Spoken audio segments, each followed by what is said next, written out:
और इस संबंध में विशेषकर मैं कांग्रेस, बीजेपी व इनके अन्य सभी सहयोगी दलों के बारे में ये कहना चाहूँगी कि आज़ादी के बाद शुरू में केंद्र व देश के काफ़ी राज्यों में भी ज़्यादातर सत्ता यहाँ कांग्रेस पार्टी के ही हाथों में केंद्रित रही है, किंतु इनकी अधिकांश मामलों में रही गलत नीतियों एवं गलत कार्य प्रणाली आदि की वजह से ही फिर इस पार्टी को केंद्र व काफ़ी राज्यों की भी सत्ता से बाहर होना पड़ा है तथा यही स्थिति इनकी सहयोगी पार्टियों की भी बनी रही है, जिसके कारण ही फिर पिछले कई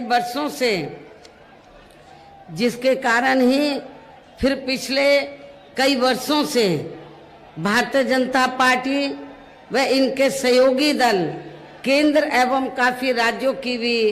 सत्ता में काबिज हो गए हैं, लेकिन इनकी भी ज़्यादातर रही जातिवादी, पूंजीवादी, संकीर्ण, सांप्रदायिक व द्वेषपूर्ण नीतियों एवं कार्य प्रणाली आदि से तथा इनकी कथनी व करनी में भी काफ़ी अंतर होने की वजह से अब ऐसा लगता है इस बार ये भारतीय जनता पार्टी भी केंद्र की सत्ता में आसानी से वापस आने वाली नहीं है, बशर्ते यदि ये चुनाव इस बार फ्री एंड फेयर होता है तथा आम चर्चा के मुताबिक वोटिंग मशीनों में भी कोई गड़बड़ी आदि नहीं की जाती है। और वैसे भी इस बार चुनाव में इनकी कोई भी पुरानी व नई चल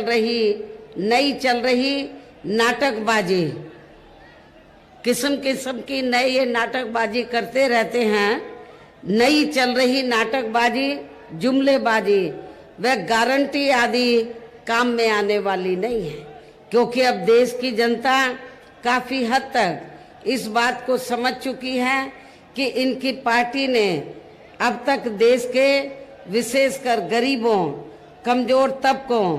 मध्यम वर्गों एवं अन्य मेहनतकश लोगों को जो इन्हें अच्छे दिन दिखाने के असंख्य प्रलोभन भरे वायदे किए हैं तथा अनेकों हवाई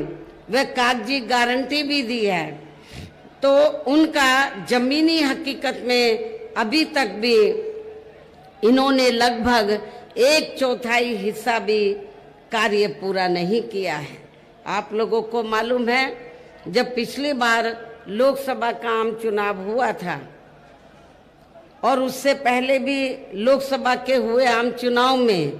भारतीय जनता पार्टी ने ये कहा था कि जब बीजेपी केंद्र की सत्ता में आ जाएगी तो फिर पूरे देश में जो गरीब लोग हैं, बेरोजगार लोग हैं, तो उनके खातों में 25-25 लाख रुपए भेजे जाएंगे। लेकिन मैंने पहले भी आपको कई बार कहा,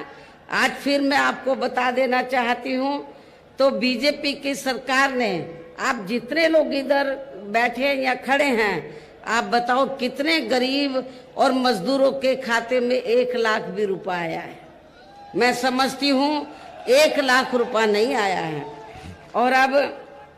कांग्रेस पार्टी भी ये कहती है कि उनकी पार्टी पावर में आ गई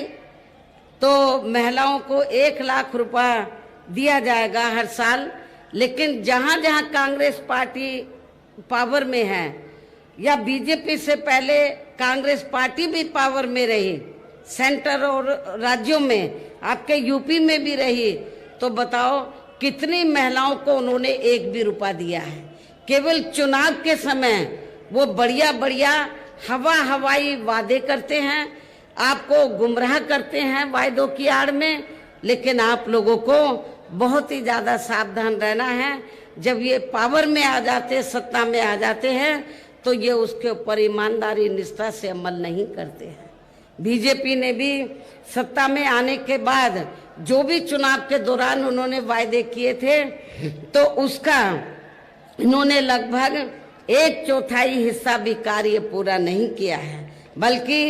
इनके स्थान पर इनका ज्यादातर समय व ताकत भी यहाँ इनके अपने चहेते रहे बड़े बड़े पूंजीपतियों एवं धन्ना सेठों को ही ज्यादा से ज्यादा माला माल व धनवान आदि बनाने में तथा उन्हें हर स्तर पर छूट देने व बचाने आदि में ही लगी रही है, जिनके अधिकांश आर्थिक सहयोग से ही ये पार्टी व अन्य पार्टियां भी अपना संगठन चलाती हैं तथा चुनाव आदि भी लड़ाती हैं, जिसका काफी कुछ खुलासा बॉन्ड की आई रिपोर्ट से भी हो जाता है। इसके साथ ही अब ऐसा लगता है कि कांग्रेस पार्टी की तरह ही बीजेपी ने भी केंद्र की तमाम सरकारी जांच एजेंसियों का ज्यादातर राजनीतिकरण ही कर दिया है। इसके अलावा देश के किसान वर्ग भी वर्तमान बीजेपी की सरकार में शुरू से ही अपनी विभिन्न समस्याओं को लेकर काफी ज्यादा दुखी व परेशान रहे हैं और अभी भी है, जबकि यूपी में 4 बार हमारी पार्टी की रही सरकार ने इनके हितों का भी हर स्तर पर विशेष ध्यान रखा है। आप लोगों को ये मालूम है कि जब मेरे नेतृत्व में यूपी में जब भी सरकार बनी तो हमारी पार्टी की सरकार ने तो किसानों के हर मामले में किसानों के हितों का पूरा ध्यान रखा है। आपके पीलीभीत, शाहजहाँपुर आदि क्षेत्र में तो किसान भाई काफी खेती करते हैं, इन्हें खेती के लिए पूरी सुविधा नहीं मिलती थी, लेकिन मेरी हुकूमत में इनको सुविधा मिली और गन्ना किसानों को भी इनको मेरी सरकार में पहली बार उचित दाम दिया गया, जो आज तक पूर्व में रही या वर्तमान में चल रही कि बीजेपी की सरकार ने भी उनको गन्ने के दाम उचित नहीं दिए हैं।